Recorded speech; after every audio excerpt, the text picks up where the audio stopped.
ఒకవేళ ఆర్ఎస్ ప్రవీణ్ కుమార్ ఆ రోజు నీకు టికెట్ కేటాయించి ఉంటే ఈ రోజు ఆర్ఎస్ ప్రవీణ్ కుమార్ తీసుకున్న స్టెప్ మీరు అంగీకరించగల?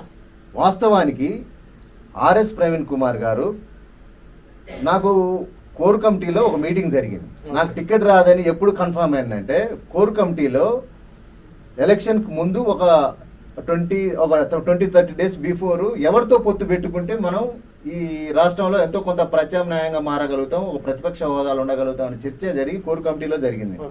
జరిగినప్పుడు ఒక సమావేశం పెట్టారు, కోర్ కమిటీ సమావేశం పెట్టినప్పుడు నేను ఆల్రెడీ బీసీసీ ఆర్పీఎస్ చీఫ్ కన్వీనర్గా ఉన్నా, ప్లస్ బీసీలో దానికి ఉన్నా కాబట్టి కోర్ కమిటీలో నేను కూడా నా వాయిస్ కూడా తీసుకోవాల్సిన అవసరం ఉన్నది.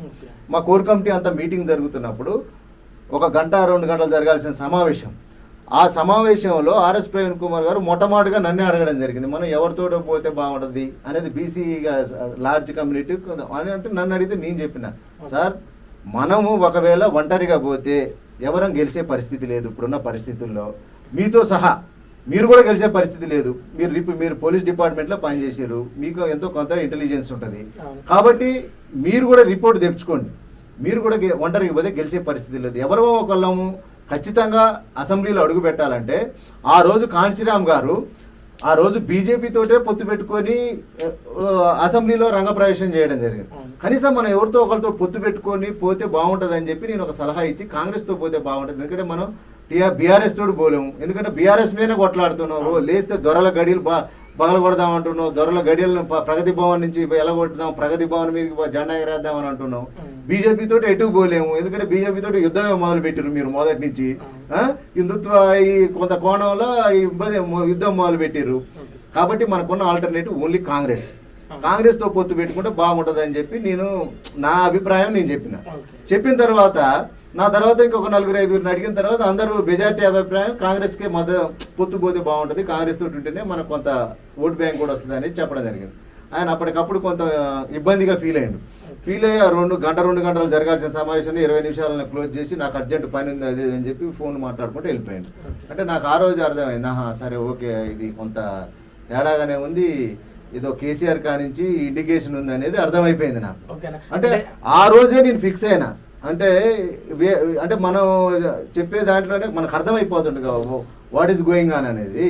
నాకు ఆ రోజే టికెట్ రాదనుకొని నేను ఫిక్స్ అయిపోయాను, నాకు టికెట్ ఇవ్వడు అని చెప్పి బలంగా కొంతమంది మా దాంట్లో మాజీలకు కూడా టికెట్లు ఇస్తా అని చెప్పిండు. నేను మాజీ నక్సలైట్లకు కూడా టికెట్లు ఇస్తాను. అలాంటి మాజీలు కూడా నాకు ముందే చెప్పారు, నువ్వు కొంచెం ప్రశ్నిస్తున్నావు పార్టీలో, అంటే నేను ప్రశ్నించడం అంటే జరిగే అన్యాయాన్ని ప్రశ్నిస్తున్నా, వ్యతిరేకం కాదు. ఆయనకు నాకు పాలి పంచాయతీ లేదు, గట్టి పంచాయతీ లేదు, జరిగేది జరగబోయేది చెప్తున్నా. యాజ్ ఏ పిహెచ్డి స్కాలర్గా నాకున్న కొంత అనుభవం మేరకు పొలిటికల్ అనలిస్ట్ కూడా నేను ఎన్నో సందర్భాల్లో టీవీ డిబేట్లలో పోయినా, అవన్నీ ఆ అనుభవంతో చెప్తున్నా నేను. అంతేగాని ఆయన మీద కోపం కాదు, ఆయన అంటే పంచాయతీ కాదు, ఆయనతో గట్టి పంచాయతీ కాదు. వాస్తవం చెప్తుంటే లేదు నువ్వు అట్లా పోవడం వల్ల నీకు టికెట్ రాదు, నీకు ఇవ్వడం, ఆయన నేచర్ మాకు తెలుసు అని మాజీలు నన్ను హెచ్చరించారు. మా దాంట్లో కొంతమంది మాజీలు ఉన్నారు, మాజీ నక్సలైట్లని కొంతమంది టికెట్లు ఇస్తాను పట్టుకొచ్చిండు. అలాంటి వాళ్ళలో కొంతమంది ఉన్నారు మా దాంట్లో, వాళ్ళందరూ చెప్పారు నీకు ఎట్టి పరిస్థితులు టికెట్ రాదని ఆ రోజే చెప్పారు నాకు.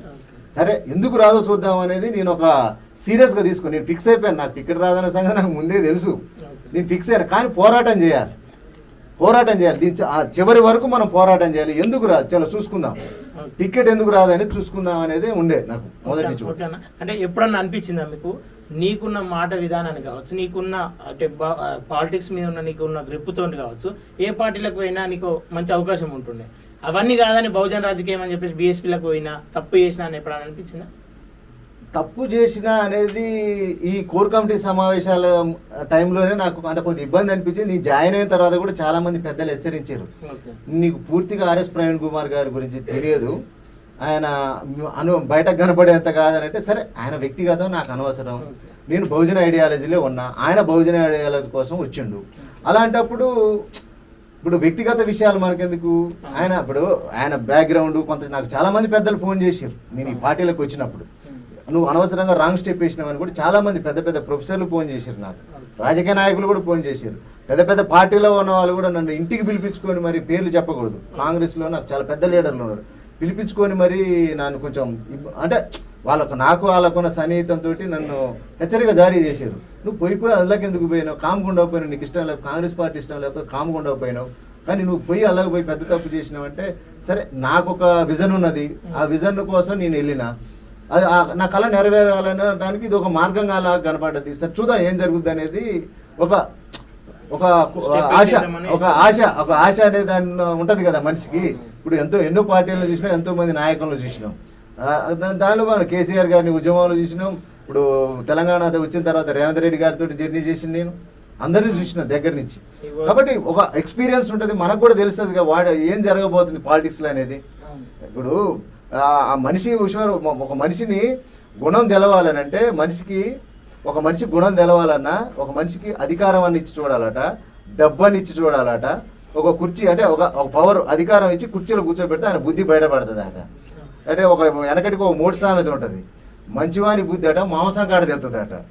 అంటే ఒక వ్యక్తికి అధికారము ఏదో ఇచ్చినప్పుడు తెలుస్తుంది. సార్ చూద్దాం, ఏనని కూడా చూద్దాం అన్నట్టుగా మనం కొంత చూద్దాం. బహుజన ఐడియాలజీలో ఎవరు లేరు, మనకి చెప్పుకోవడానికి లీడర్లు కూడా ఎవరు లేరు అప్పటి వరకు అన్నట్టుగా పోయినా.